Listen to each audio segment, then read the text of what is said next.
नमस्कार। आज हम मॉर्गन हाउसल की किताब द साइकोलॉजी ऑफ मनी के हिंदी सारांश से मिली सीख पर थोड़ी गहराई से बात करेंगे। जी ये किताब पैसे को मतलब नंबरों या फार्मूलों से हटकर देखती है। जी ये हमारे व्यवहार, हमारी भावनाओं, आदतों के बारे में है। हाँ, और ये नजरिया बहुत जरूरी है क्योंकि पैसे में सफलता गणित से ज्यादा शायद मनोविज्ञान पे निर्भर करती है। अच्छा। हाँ, हम अक्सर सोचते तो है कि हम बड़े तर्क से फैसले ले रहे हैं, पर असल में हमारी भावनाएं जैसे डर हो गया, लालच या बस दूसरों को दिखाने की चाह, हाँ, वो हावी हो जाती हैं। बिल्कुल हमारा व्यवहार ही तय कर देता है कि हमारी आर्थिक स्थिति कैसी होगी। ये कुछ वैसा है जैसे वो लॉटरी जीतने वाले का उदाहरण देते हैं ना, कि पैसा तो आ गया, हाँ, पर कुछ ही टाइम में सब खत्म, वापस वहीं, क्योंकि स्वभाव नहीं था संभालने का। सही बात है। पैसा आपके व्यवहार को, आपकी आदतों को बस और बड़ा कर देता है। अगर आदतें अच्छी हैं तो पैसा उन्हें और फैलाएगा फुलाएगा, और बुरी हैं तो और बुरी हो जाएंगी।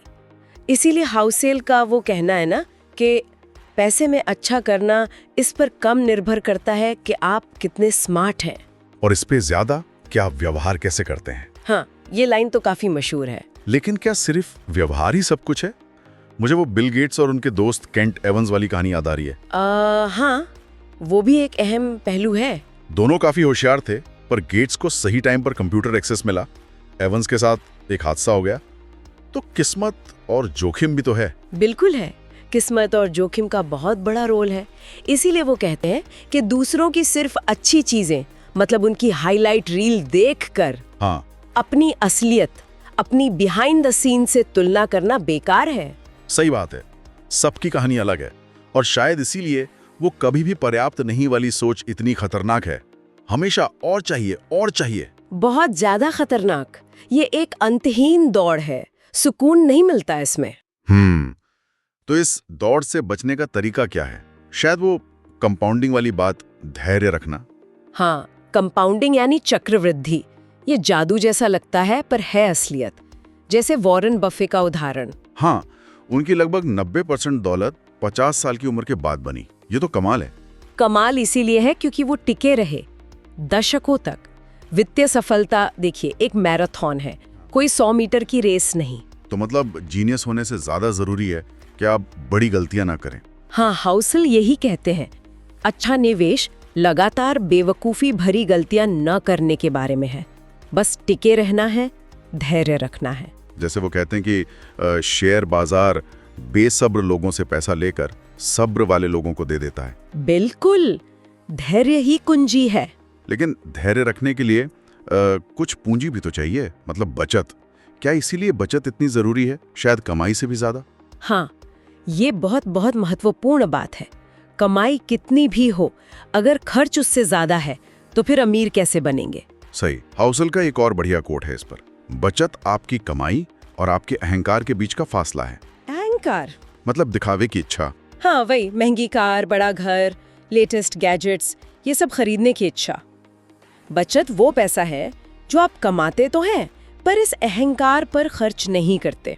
तो बचत सिर्फ पैसा जोड़ना नहीं है। नहीं, ये उससे कहीं ज्यादा है। ये एक आदत है, ये आपको भविष्य के लिए विकल्प देती है, शांति देती है, और असली दौलत वो दिखती नहीं है, वो बचत में, निवेश में छिपी होती है। तो फिर असली दौलत है क्या? बैंक बैलेंस या कुछ और? मतलब एक तरफ वो है जो बहुत कमाता है पर हमेशा भागा दौड़ी में है, दूसरी तरफ शायद कोई कम कमाए पर अपनी शर्तों पर जिए। हाँ, तो कौन ज्यादा अमीर है? हाउसल के हिसाब से दौलत का सबसे ऊंचा रूप है अपने समय पर आपका पूरा नियंत्रण होना। अपने समय पर नियंत्रण? जी, सुबह उठकर ये सोच पाना कि आज मैं वो करूंगा जो मैं करना चाहता हूँ, बिना किसी मजबूरी के। यही असली अमीरी है। पैसे का असली मूल्य चीजें खरीदना नहीं, बल्कि आजादी खरीदना है। हाँ, विकल्प और आजादी।